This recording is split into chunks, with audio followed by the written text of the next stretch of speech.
Halo rekan-rekan semuanya, Assalamualaikum warahmatullahi wabarakatuh. Jumpa lagi dengan saya di channel Guru Peduli. Kali ini saya akan membahas tentang tes wawasan kebangsaan, yang saya tambahin judulnya dengan belajar dari soal TWK KPK. Artinya kita akan belajar dari soal-soal TWK yang diberikan kepada pegawai KPK dalam proses alih status kepegawaian mereka. Sebelum saya mulai, seperti biasa saya akan mengucapkan banyak terima kasih dan doa saya selalu kepada Anda semua yang sudah subscribe, like, dan share channel Guru Peduli ini. Dan bagi yang belum, mohon untuk like dan share kepada teman-teman yang lain. Oke rekan-rekan, mari kita masuk ke berikutnya. Saya mulai sesi ini dengan mengajak rekan-rekan semua untuk mengingat kembali apa itu tujuan TWK.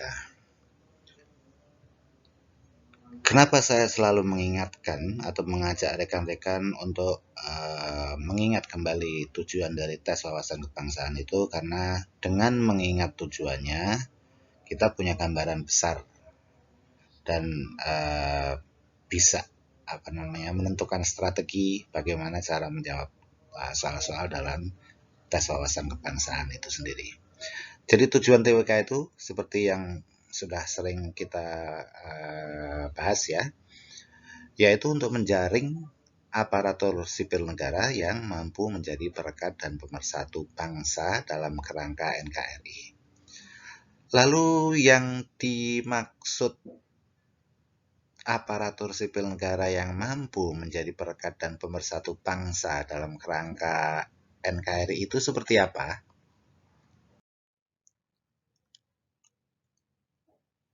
ASN yang mampu menjadi perekat dan pemersatu bangsa itu adalah yang memiliki pengetahuan dan kemampuan menerapkan nilai-nilai nasionalisme dalam kehidupan sehari-hari. Selain itu, yang kedua adalah memiliki integritas, ya, memiliki kejujuran dan tanggung jawab di dalam melaksanakan tugas. Integritas sendiri itu artinya apa? Kesesuaian antara nilai-nilai yang kita yakini dengan perilaku kita sehari-hari, baik perilaku verbal atau ucapan kita maupun tindakan kita sehari-hari. Yang ketiga adalah bela negara. ASN yang mampu menjadi pemersatu bangsa itu adalah yang memiliki nilai-nilai bela negara, ya, mengetahui dan yang memiliki pengetahuan dan kemampuan di dalam menerapkan nilai-nilai bela negara. Yang keempat, memiliki pengetahuan dan kemampuan dalam menerapkan nilai-nilai pilar negara. Pilar negara itu apa saja? Ada Pancasila, ada Undang-Undang Dasar 1945, ada Bhinneka Tunggal Ika, dan yang terakhir adalah NKRI. Yang kelima adalah bahasa Indonesia.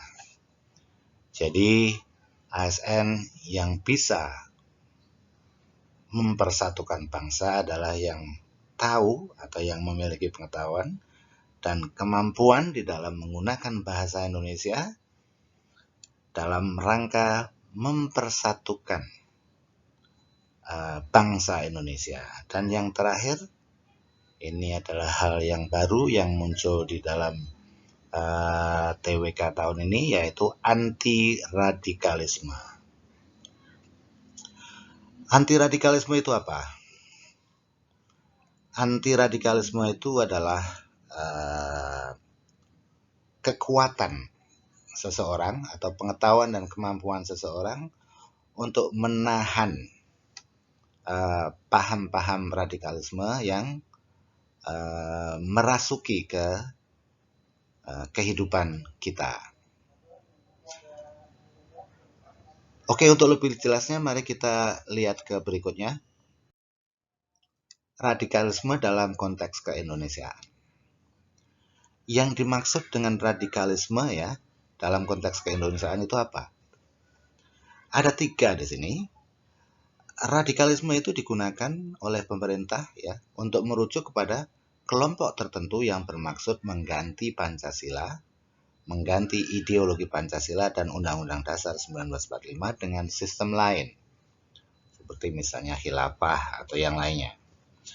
Kemudian yang kedua, ya, radikalisme itu digunakan untuk menyebut aktivitas politik kelompok tertentu yang bersifat ekstrim, yang bukan saja memaksakan kehendak, tetapi juga tak segan menggunakan cara-cara kekerasan, bahkan tak jarang juga melakukan praktek terorisme atau praktek menyebar rasa takut di kalangan masyarakat, seperti yang terjadi di Papua yang dilakukan oleh sekelompok teroris atau KKP Papua.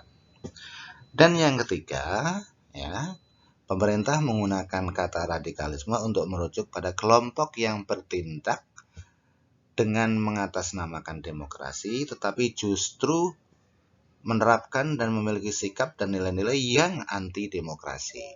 Ini yang ketiga ini agak sedikit bias ya, tapi ya itulah yang dimaksud oleh radikal oleh pemerintah kita.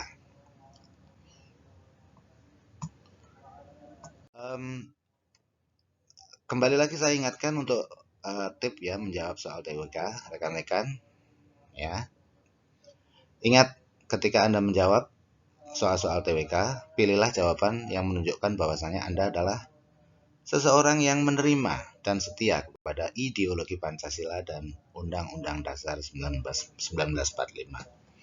Dan yang kedua, pilihlah jawaban yang menunjukkan bahwa Anda seseorang yang menerima dan menghargai perbedaan dan keberagaman dalam bingkai Bhinneka Tunggal Ika. Yang terakhir, tunjukkan kalau Anda adalah seseorang yang toleran terhadap perbedaan. Perbedaan apapun itu, suku, bangsa, agama, dan yang lainnya, bahasa, budaya, oke. Untuk lebih jelasnya rekan-rekan, mari kita langsung masuk ke latihan soal ya, biar lebih mudah. Nah, soal berikut ini adalah soal TWK atau soal tes wawasan kebangsaan yang diberikan kepada pegawai KPK. Ada beberapa tahapan dalam tes TWK di KPK ya. Sama juga ketika nanti Anda CPNS ataupun sekolah kedinasan itu sebetulnya ada 2 ya. Yang pertama itu TWK tertulis ya, yang pilihannya ganda, yang soalnya ada 30 soal dengan passing grade 65 ya. Dan yang kedua nanti Anda itu akan ketika lolos ya, Anda akan mengikuti tes wawancara dan salah satu materi tes wawancara itu adalah wawasan kebangsaan. Agak sedikit berbeda ya. Kalau di KPK kemarin ya, itu ada 3 tahapan ya. Kalau saya tidak salah membaca itu. Itu yang pertama mereka diberikan tes esai ya atau menulis ya, memberikan pandangan tentang radikalisme, tentang undang-undang ITE, tentang pembubaran HTI dan FPI, bahkan ada juga tentang LGBT, ada juga tentang Habib Rizik, tapi bentuknya adalah esai, menulis esai. Nah, untuk tes esai ini tidak diberikan kepada rekan-rekan CPNS maupun sekolah kedinasan. Kalau misalnya diberikan tes esai, berapa banyak energi yang harus dikeluarkan atau sumber daya yang harus dikeluarkan untuk mengoreksi ya sumber daya finansialnya dan sumber daya waktunya ya, pasti banyak, makanya tidak diberikan ya. Tapi Anda akan mendapatkan tes TWK tertulis ya. Ya, itu menurut saya lebih mudah ya. Kemudian selain tertulis wawancara ya. Nah, ini adalah beberapa soal yang saya kutip di media sosial yang berkeliaran di media sosial, beberapa contoh soal TWK di wawancara. Yang harus kita ketahui ya, setiap soal itu pasti punya tujuan untuk mengungkap sesuatu ya, untuk mengukur sesuatu. Seperti contohnya misalnya ini, wawancara ya, apakah Anda membaca doa kunut ketika sholat subuh? Pertanyaan seperti ini hanya bisa ditanyakan ya di wawancara, tidak mungkin ditanyakan di ujian tertulis. Kenapa? Karena belum tentu pesertanya itu adalah sholat subuh, artinya beragama Islam gitu ya. Oke, jadi ini sangat tidak mungkin diberikan di di tes tertulis ya. Ini hanya bisa diberikan di tes wawancara. Ingat ya rekan-rekan, tes seperti ini tidak bisa muncul sendiri. Maksud saya soal seperti ini dia nggak bisa stand alone ya. Tidak bisa berdiri sendiri untuk menggali informasi dari Anda. Pasti ada berikutnya. Jadi misalnya begini, apakah Anda membaca doa kunut ketika sholat subuh? Ya, itu sebetulnya hanya pertanyaan pembuka. Kemudian ada pertanyaan berikutnya yang sebetulnya menggali, yang bertujuan untuk menggali tingkat toleransi Anda. Nah, kalau misalnya ada pertanyaan seperti ini, apakah Anda membaca doa kunut ketika sholat subuh? Jawab saja yang cara menjawabnya bagaimana ya? Cara menjawabnya adalah kalau Anda membaca, jawab saja iya, saya membaca doa kunut ketika sholat subuh. Tapi jangan berhenti di situ. Ya, ini teknik wawancara ya. Nanti akan saya bahas khusus di wawancara tentang TWK ya. Nanti saya akan bahas khusus, tapi nggak apa-apa, saya kasihkan contoh sebentar ya. Saya kasih contoh sedikit. Misalnya, Anda ditanya oleh pewawancara, apakah Anda membaca doa kunut ketika sholat subuh? Dan kebetulan Anda membaca, Anda bisa menjawab, ya, saya adalah yang menganut sholat subuh dengan membaca doa kunut. Tetapi Anda harus satu langkah di depan pewawancara. Gitu. Apa artinya? Itu akan membungkam pewawancara. Jadi kalau Anda bisa satu langkah di depan pewawancara, itu dia akan bingung membuat pertanyaan berikutnya. Gini, apakah Anda membaca doa kunut ketika sholat subuh? Kalau Anda jawab dengan ya saja, itu kurang pas. Ya. Nanti Anda pasti akan dicecar dengan pertanyaan-pertanyaan yang lain. Jawaban yang bagus dan kemudian memutus pertanyaan berikutnya itu adalah iya, saya menganut sholat subuh yang membaca doa kunut. Tetapi bukan berarti saya tidak menghargai yang tidak membaca kunut. Saya tetap menghargai mereka yang tidak membaca doa kunut karena itu adalah pilihan mereka. Nah, dengan seperti itu ya, itu pewawancara akan tidak berkutik menghadapi Anda. Begitu rekan-rekan ya. Kemudian misalnya contoh kedua ya. Jadi ini adalah bagaimana soal yang pertama ini ya, apakah Anda itu sebetulnya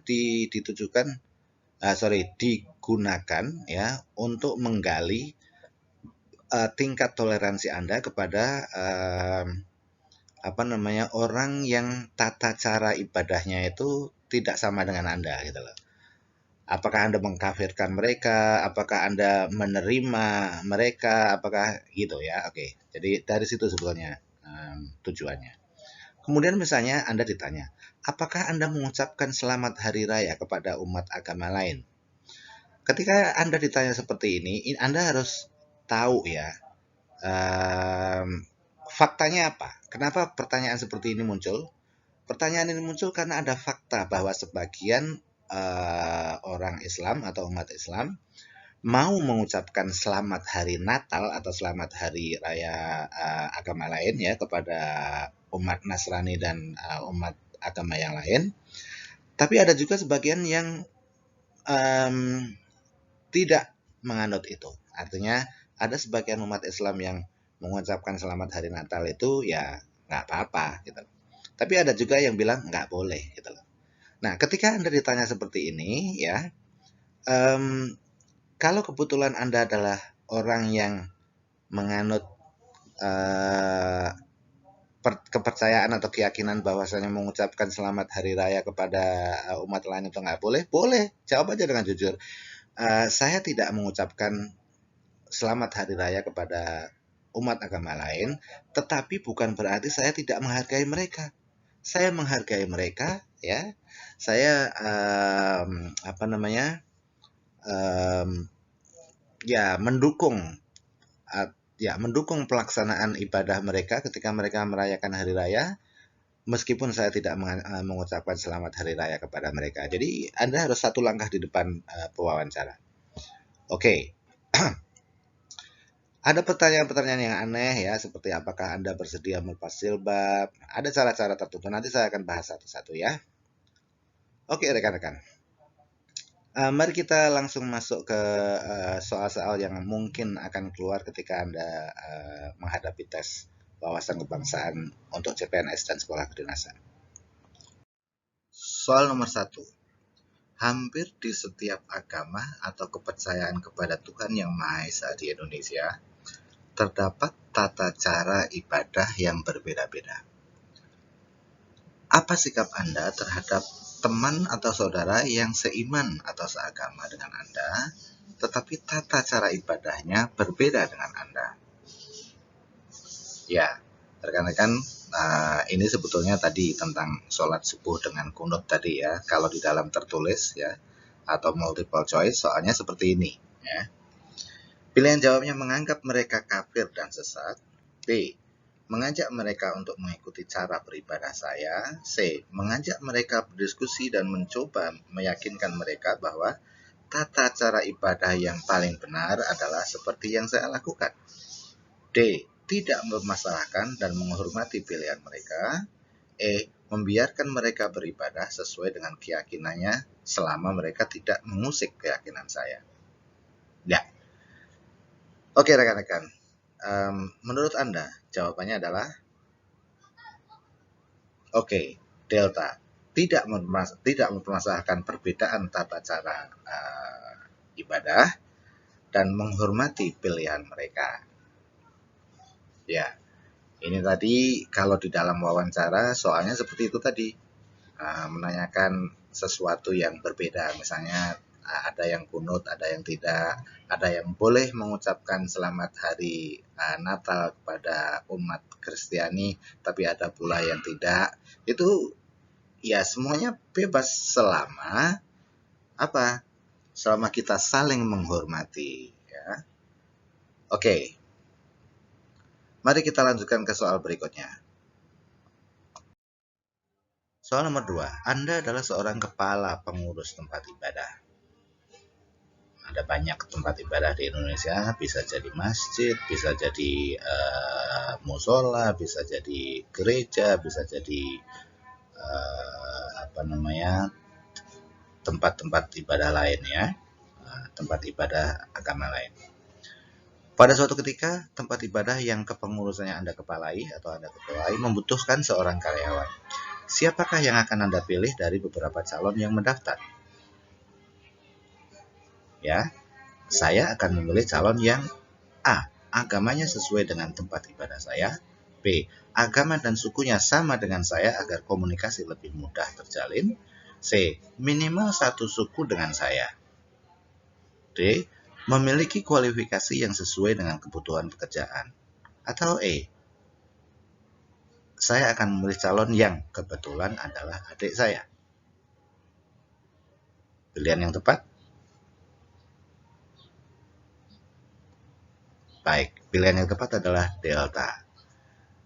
Memiliki kualifikasi yang sesuai dengan kebutuhan pekerjaan. Jadi ketika kita hendak merekrut seseorang, ya, itu kita nggak boleh diskriminatif, baik itu berdasarkan agama, ya, berdasarkan suku, ya, atau yang lain. Jadi ketika kita memilih karyawan, ya harus berdasarkan pada kualifikasi yang dibutuhkan pekerjaan tersebut. Begitu rekan-rekan. Oke, soal berikutnya nomor 3. sebuah lembaga penyedia layanan bimbel CPNS online menyontek atau menggunakan soal atau materi pembelajaran dari YouTube untuk tujuan komersil dengan tanpa meminta izin atau memberitahu pembuatnya. Menurut Anda, sikap ini bertentangan dengan A. Sila pertama, B. Sila kedua, C. Sila ketiga Persatuan Indonesia, D. Sila kerakyatan. Mohon maaf untuk D akan selalu saya singkat sila kerakyatan. Maksudnya adalah sila kerakyatan yang dipimpin oleh hikmat kebijaksanaan dalam permusyawaratan perwakilan. Dan E-nya adalah sila kelima, keadilan sosial bagi seluruh rakyat Indonesia. Menurut rekan-rekan? Oke. Jawaban yang tepat adalah sila keadilan sosial bagi seluruh rakyat Indonesia. Jadi, tindakan menyontek atau mengambil hak hasil karya orang lain itu atau plagiat ya, itu bertentangan dengan sila kelima. Salah satu butir pada sila kelima berbunyi seperti ini. Ini adalah butir ke-10 ya, sila kelima, menghargai hasil karya orang lain yang bermanfaat bagi kemajuan dan kesejahteraan bersama. Ya, ini kalau perbuatan seperti ini dia tidak menghargai hasil karya orang lain. Ya, oke. Jadi jawabnya adalah plagiat, kemudian menggunakan software yang ilegal ya, atau download lagu tidak resmi, itu namanya tidak menghargai hasil karya orang lain dan bertentangan dengan sila kelima. Oke rekan-rekan. Berikutnya soal nomor 4. Salah satu pola hidup tidak sehat yang sering dilakukan oleh banyak kaum laki-laki di Indonesia adalah merokok. Merokok merupakan kebiasaan buruk yang harus dihentikan karena selain membawa dampak buruk pada kesehatan, merokok juga merupakan perilaku pemborosan. Merokok dapat dikategorikan sebagai perilaku yang bertentangan dengan Pancasila, khususnya sila ke... Oke guys. Ya, jawabannya adalah sila ke-5 juga.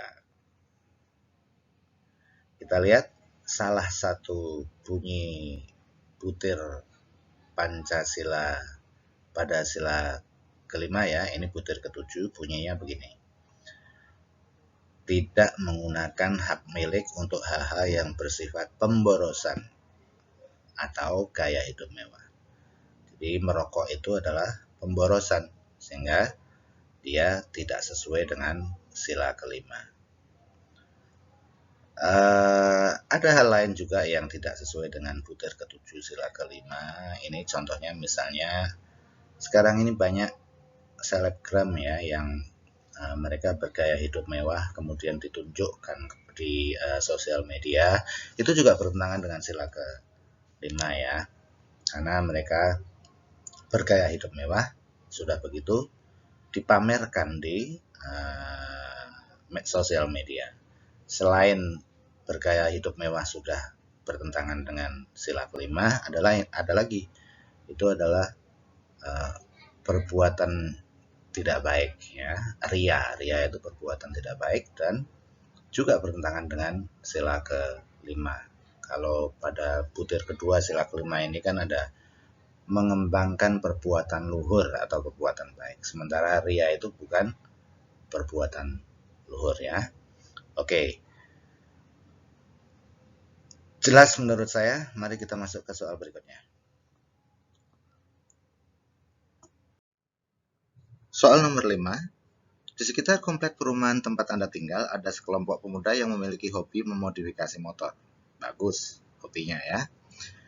Sebagian dari mereka mengganti knalpot standarnya dengan knalpot racing yang suaranya memekakkan telinga. Mereka sering keluar masuk komplek dan menimbulkan kebisingan dari motor mereka. Menurut Anda, perbuatan kelompok pemuda ini bertentangan dengan sila keberapa? Oke, sila ke-5 ya. Kita lihat salah satu butir yang relevan dengan kasus ini ya. Ya, butir ke-10 sila ke-5 yaitu tidak menggunakan hak milik untuk bertentangan dengan atau merugikan kepentingan umum. Motor dan knalpot racing itu adalah hak milik Anda, ya. Tapi ya tidak boleh digunakan untuk mengganggu, ya, atau merugikan orang banyak. Misalnya malam-malam kita mau tidur mendengar suara bising motor, pasti kita akan merasa terganggu. Makanya ini tidak sesuai dengan sila ke-5, ya, butir ke-10. Oke rekan-rekan, mari kita masuk ke soal nomor 6. Pada suatu hari, Anda mendapatkan salah satu anggota keluarga Anda berubah sikap menjadi lebih pendiam dan tertutup serta tidak mau berinteraksi dengan lingkungan sekitar, bahkan termasuk berinteraksi dengan anggota keluarga yang lain. Dia mulai menganggap semua orang yang tidak sejalan dengan dirinya adalah sesat dan kafir.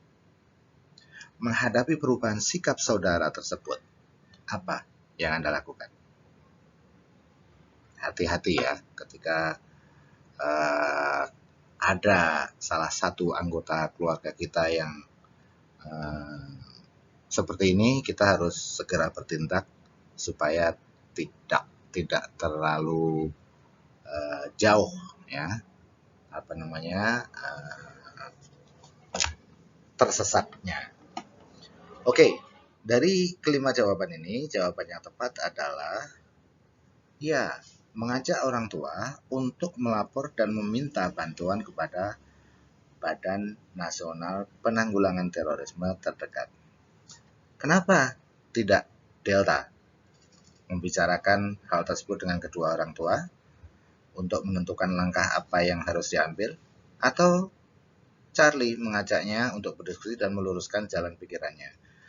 Ketika seseorang sudah mulai mengkafirkan dan mensesatkan orang lain atau kelompok lain, itu gradasinya sudah lumayan tinggi, jadi tidak semua orang bisa mengatasi orang yang sudah istilahnya terdoktrin atau sudah di brainwash, dicuci otaknya dengan paham-paham radikal, ya. Jadi yang terbaik adalah apa? Memberitahukan kepada pihak yang berwajib, meminta bantuan, ya. Bukan menangkap, tapi meminta bantuan, misalnya dengan memberikan program-program deradikalisasi atau dan lain sebagainya, ya. Oke. Berikutnya soal nomor 7.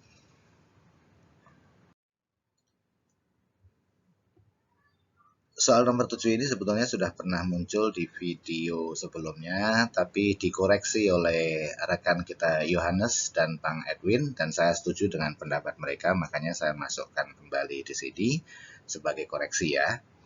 Oke, saya baca soalnya. Peristiwa penembakan dan pembunuhan terhadap 2 orang guru, yakni Octavianus Rayo dan Yonathan Renden, serta terhadap warga sipil lain yang dilakukan oleh kelompok kriminal bersenjata KKP di Papua, atau yang sekarang disebut oleh pemerintah sebagai kelompok teroris, merupakan tindakan keji yang harus dikutuk dan dihentikan. Menurut Anda, tindakan tersebut bertentangan dengan pada video sebelumnya bertentangan dengan sila ketiga, ya, tapi setelah dikoreksi dan setelah saya baca lagi, saya setuju dengan Bang Edwin dan Bang Yohanes bahwa ini merupakan tindakan semena-mena yang bertentangan dengan sila kemanusiaan yang adil dan beradab, sila kedua. Terima kasih Bang Edwin dan Bung Yohanes. Oke. Mari kita masuk ke soal nomor 8. Dalam menjalankan fungsinya sebagai pelaksana kebijakan dan pelayanan publik, ya, serta sebagai perekat dan pemersatu bangsa, seorang ASN harus memiliki integritas dan kredibilitas. Kredibilitas berkaitan dengan keterampilan atau kemampuan seseorang dalam menjalankan tugas dan fungsinya. Sementara integritas berkaitan dengan titik-titik.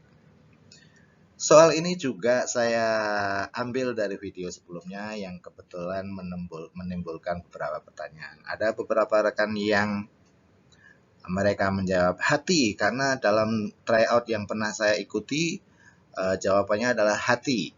Nah, kalau itu bukan mencoba menalar, ya. Kalau jawaban kalau koreksi dari Bang Yohanes dengan Bang Edwin, saya sangat setuju itu. Artinya mencoba menalar. Karena soal-soal TWK ini adalah Bukan menghafal ya, tapi juga bukan mengingat, tapi menalar ya, menganalisa, menalar, kemudian mencipta, creating, kemudian evaluating ya. Nah, sekarang kita evaluasi coba ya. Makna integritas sendiri. Makna integritas itu apa sih?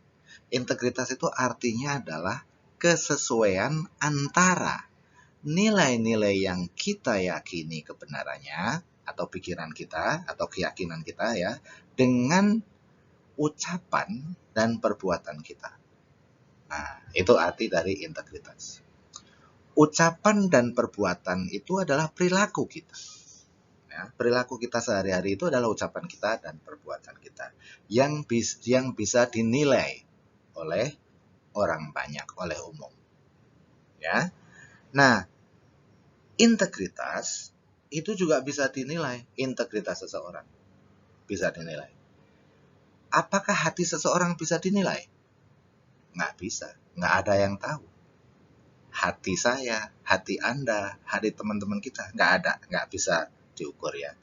Jadi integritas itu tidak berhubungan dengan hati, tapi berhubungan dengan perilaku kita. Apakah perilaku kita itu konsisten dengan keyakinan atau nilai-nilai universal, misalnya jujur.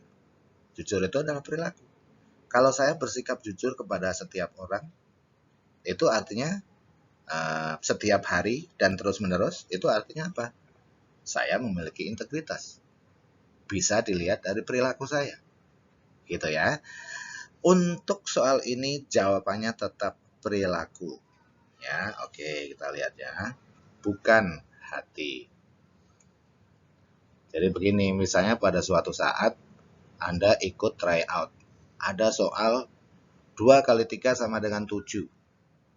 Kuncinya seperti itu. Jawabannya seperti itu pada try out tersebut.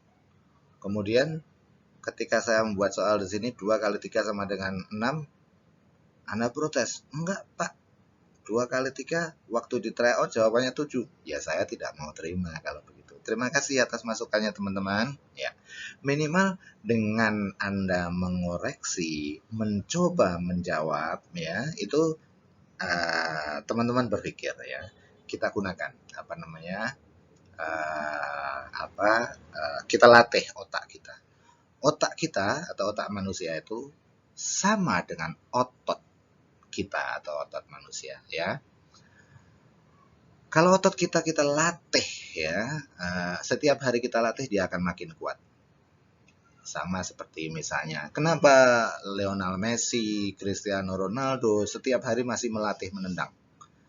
Melatih kakinya untuk menendang. Itu artinya apa? Melatih ototnya. Sama juga dengan otak kita, itu perlu dilatih. Semakin sering kita latih, semakin banyak kita latih, makin kuat otak kita, makin cepat otak kita, gitu ya. Oke. Ya, terima kasih. Kemudian kita masuk ke soal nomor 9.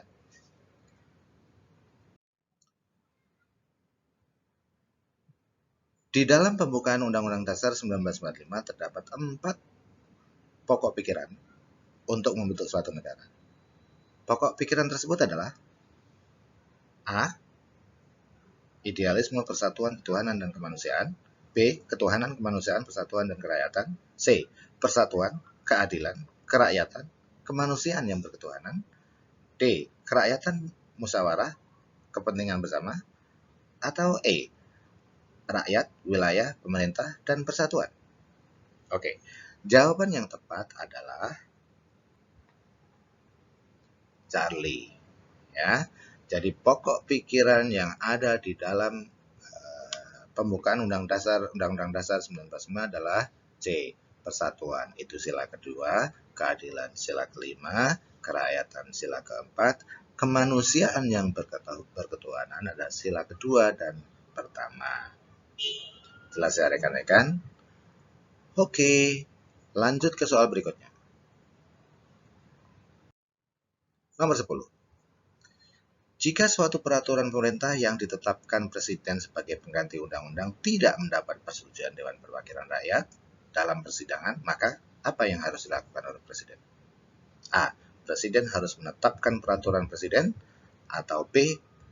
Presiden harus menarik peraturan pemerintah tersebut atau mencabut peraturan pemerintah tersebut, atau C. harus segera dibuat undang-undang pengganti, atau D. Presiden harus menambahkan masukan dari DPR ke dalam peraturan pemerintah tersebut, atau E.